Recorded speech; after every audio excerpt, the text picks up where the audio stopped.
छीन करके जो भ्रष्टाचार के इन्होंने अड्डा बनाया था।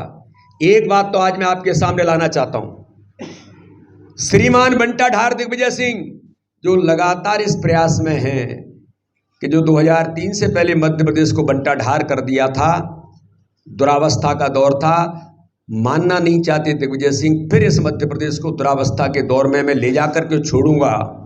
ये लगातार इस काम पर जुटे हैं। इनका ट्वीट आप पढ़िए। ट्वीट के अंतर्गत भारतीय जनता पार्टी की सरकार ने हमारी बहनों के सशक्तिकरण के लिए, समाज के सशक्तिकरण के लिए, महिलाओं के सम्मान के लिए लाडली बहना योजना जो माननीय मुख्यमंत्री जी ने मध्य प्रदेश के अंदर शुरू की, जो कहा वो किया। तो कांग्रेस के पेट के दर्द, कितना पेट में दर्द है कि आपने जो कहा वो क्यों किया? क्यों बहनों को 1000 रुपए, फिर 1250 रुपए? आगामी समय में भारतीय जनता पार्टी की सरकार 3000 रुपए बहनों को देगी लाडली बहना योजना के अंदर। ये देखिए, इस ट्वीट के अंदर दिग्विजय सिंह कह रहे हैं कि इलेक्शन कमीशन ऑफ इंडिया इसका संज्ञान लेगा और लाडली बहना योजना को बंद करने का कुचक और षड्यंत्र हमारी उन बहनों को क्यों 1250 रुपए मिल रहा है जो 3000 तक जाएगा। ये दिग्विजय सिंह का ये ट्वीट कहता है कि हमारी उन बहनों के हक और अधिकार को वो छीनना चाहते हैं योजनाबद्ध तरीके से। मैं पूछना चाहता हूं, क्या है दिग्विजय सिंह आपका इसके पीछे?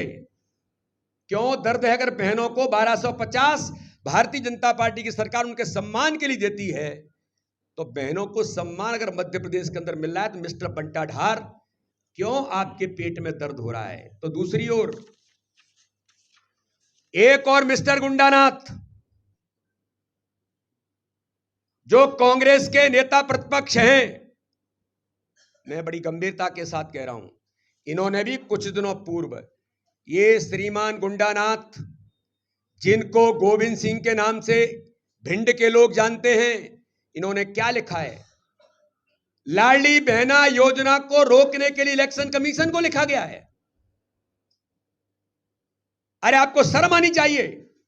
15 महीने की कांग्रेस की सरकार थी, मिस्टर करप्शन नाथ दिग्विजय सिंह इनके इशारे पर चलने वाली सरकार थी, और उस सरकार के अंदर भी हर गरीब के हक और अधिकार को छीन करके कन्यादान योजना भी बंद कर दी थी, लाडली लक्ष्मी योजना भी बंद कर दी थी। अरे बुजुर्गों की तीर्थ दर्शन योजना भी, जो अंतिम समय की बुजुर्ग की इच्छा पूरी करने का काम हमारे मुख्यमंत्री शिवराज सिंह चौहान के नेतृत्व में करते थे, उसको भी इन्होंने बंद कर दिया था। गरीबों के सर पर छत मिले माननीय प्रधानमंत्री मोदी जी के नेतृत्व में भारतीय जनता पार्टी की सरकार ने 2 लाख घर उन 15 महीने के कार्यकाल में भेजे थे।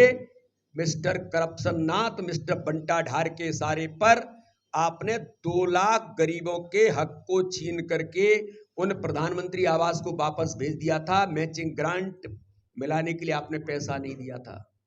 अरे आपके पास पैसा नहीं था, लेकिन हमारे मुख्यमंत्री के पास पैसे की कमी नहीं है, क्योंकि आप कमीशन खोर हैं, आप भ्रष्टाचार में लिप्त थे। हमारी सरकार ने उन गरीबों को जो आपने उनका अधिकार और हक छीना, जब भारतीय जनता पार्टी की सरकार बनी तो आज मध्य प्रदेश के अंदर लाखों गरीबों को घर देने का काम माननीय प्रधानमंत्री नरेंद्र मोदी जी के नेतृत्व में मध्य प्रदेश को दिया है। मैं पूछना चाहता हूं, 248 करोड़ रुपए जल जीवन मिशन के अंदर घर घर तक पानी पहुंचेगा। माननीय प्रधानमंत्री का महत्वाकांक्षी अभियान, भारत का कोई गांव ऐसा नहीं बचेगा जहां नल के टोटी से पानी नहीं पहुंचे। आपकी जब सरकार थी मिस्टर करप्शन नाथ, मिस्टर बंटा ढार दिग्विजय सिंह के इशारे पर आपने 248 करोड़ रुपए लैप्स हो गया, लेकिन गरीबों को पानी नहीं पहुंचे, ये आपने प्रयास करके वो पैसा वापस चला गया। ये ऑन रिकॉर्ड भाजपा का अध्यक्ष बोल रहा है। मीडिया के मित्र कभी इनसे पूछें कि इनको जवाब देना चाहिए। वैसे तो झूठ की मशीन है, पहले भी झूठ बोलते हैं, बाद में भी झूठ बोलेंगे और आगे भी झूठ बोलते रहेंगे। तो इस